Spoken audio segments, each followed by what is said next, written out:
So, a junior high student from Richmond, BC wrote me, "After what you did, it made me realize I should do something nice to my parent, for my friends and family. So that night, I washed the dishes for my mom. It made her very happy."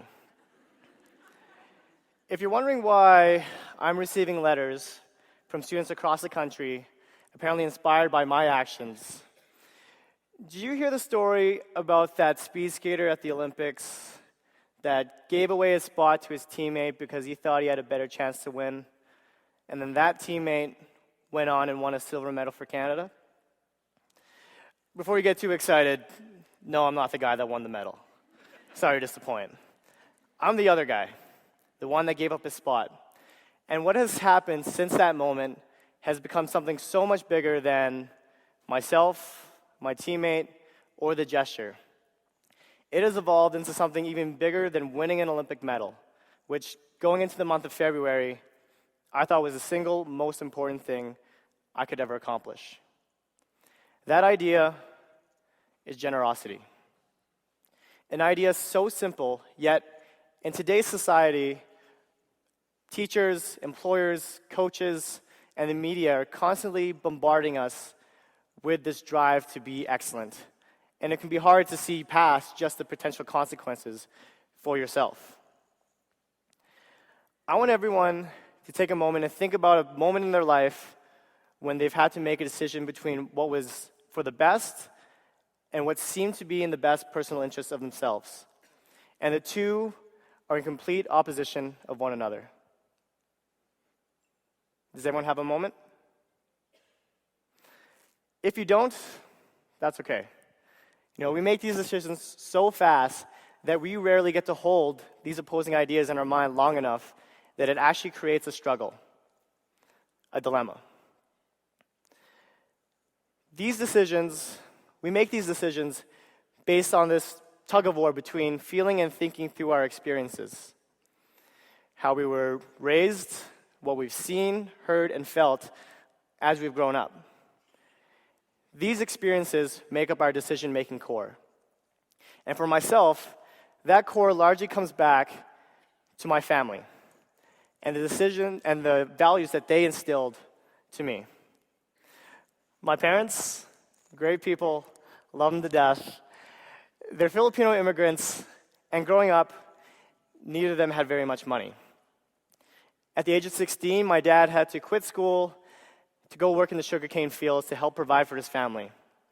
And when the opportunity came for a better life, he packed his bags and moved to one of the coldest places in the world, yet the only Canadian city he'd ever heard of, Winnipeg. My mom, at the age of 8, will wake up at 4 a.m. before school to go sell vegetables at the market.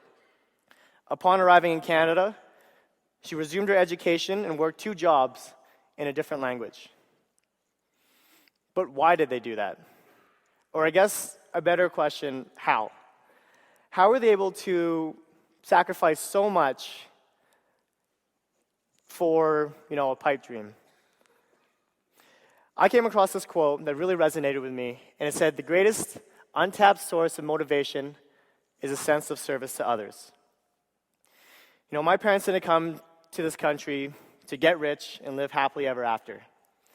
They came to Canada because it was the place where they could best provide a better life for their family.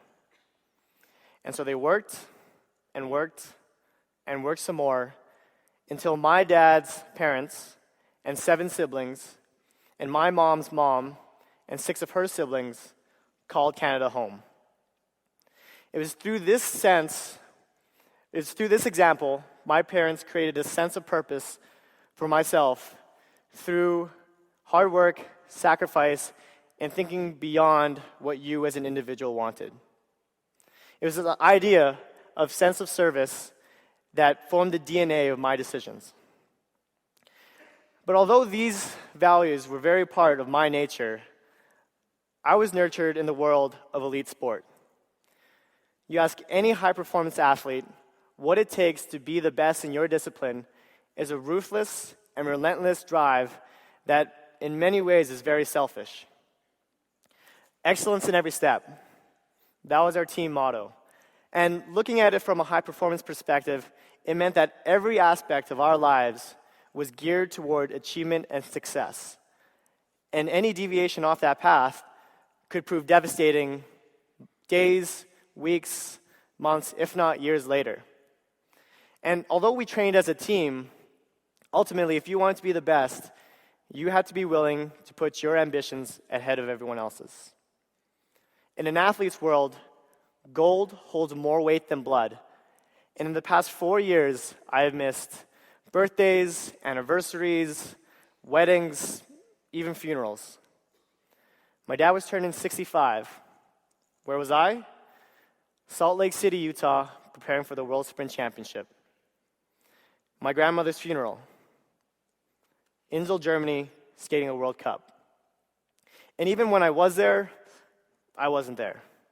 My mind was at the Oval, preparing to make those improvements that would make up those milliseconds and millimeters that would put me atop the podium. Now, although these two ideals pulled me back and forth, for the most part, they lived pretty cohesively and ultimately what made me me. Until that decision. Until that moment where I found a deeper meaning in excellence in every step. So, thinking back to your moment where you had to make a decision, and over here you have that DNA, the character and values that your parents instilled in you, and over here is that relentless pursuit of excellence and accomplishing your greatest ambitions. And somewhere in the middle lies a decision. This is the generosity dilemma. But should being generous be such a dilemma? Maybe this myth that good guys finish last and you either have to be good to yourself or good to others is in fact a myth. And maybe you can actually have both. Consider generosity a catalyst for both individual and collective excellence. Consider generosity that first pebble in a ripple effect of awesome, and this first push in a cycle of good. When I first met Denny, he was on the TV in a moment of Olympic triumph. At the Vancouver Winter Olympics, him and his teammates beat the Americans by 0.19 seconds and became Olympic champions. One province over, here in Calgary, there I was, an impressionable rookie 1 month away from quitting skating. Yet it was watching this moment of Olympic glory and seeing the emotion, excitement, and energy that it created not only within myself, but across the whole country, that it changed my mind from almost quitting skating to all in for Sochi. That summer, Denny and I started training together.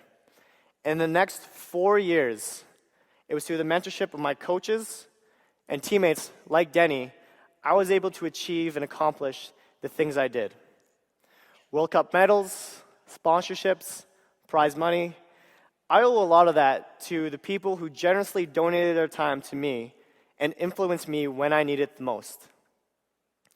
That all culminated into 2 text messages sent on February 10th, 2014 from a Russian number.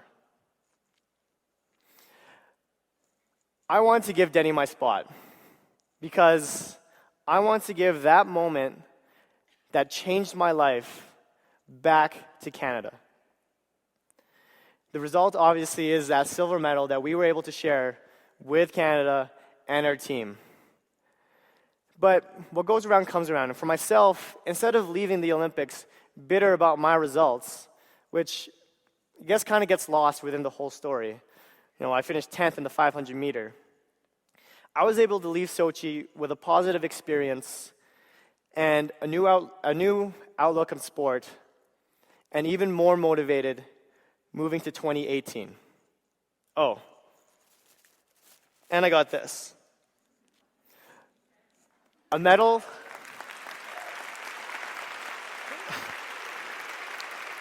made through the generosity of Canadians that thought I deserved a medal of my own. And in that sense, generosity can be considered this expansive energy, and what you give in generosity, you can expect in some way, shape, or form that eventually it will come back to you. After all, Newton said so. It was in this ripple effect that our team was able to do and achieve what we did at the Olympics. Generosity created this atmosphere of trust, unity, and cohesion that allowed us to approach what we were afraid of the most without fear, whether it was uncertainty, judgment, or even failure. Before the Olympics, our sports psychologist took us to see The Lone Survivor, which, if you're not familiar, is a story of 4 soldiers in the hills of Afghanistan fighting off a horde of Taliban. Now, a bit of a spoiler alert, only one person survived. I don't know why you guys are laughing at that, that's awful. But it's in that, our sports psychologist pointed out that through the story, their survival as individuals and as a unit highly depended on a trust, team, and commitment to one another produced through years of generosity. It was very much like, I will give you the best I have to offer because I know that you will do the same for me. And it's in that collaboration that generosity brings individuals and a unit of individuals to a level of excellence otherwise unattainable without that initial pebble. What that excellence is depends on you and your field. But offering the best of yourself unlocks a world where amazing things can happen and cause waves, not just ripples. Consider Tom's, a business model built on generosity. A company that matches product bought with services given. Tom's has sold over 10 million pairs of shoes and has become one of the most popular brands in North America. But at the same time, they have given over 10 million pairs of shoes to children in need in third world countries. And since 2011, 150,000 people have had their vision restored due to the purchase of Tom's eyewear. And how appropriate is it for me to talk about these waves and ripples on the week anniversary of the Southern Alberta floods? Here in Calgary, we saw amazing acts of generosity to neighbors, friends, and even complete strangers to repair this city and people's lives. And from my perspective, the commencement of the Calgary Stampede through the hard work of hundreds of volunteers provided a beacon of hope and showed exactly what generosity can accomplish even in the darkest hours. As a city, the profile of Calgary was heightened, and it showed Canada and the rest of the world, 1, how great the people are here, and 2, what a great place this is to live. As for the volunteers, they were rewarded on a more personal level of excellence with the smiles and relationships that they created through cleaning the waste out of someone's basement. And believe it or not, I've actually heard stories where couples met doing just that. Even with all these examples of generosity and excellence, one must choose to be generous.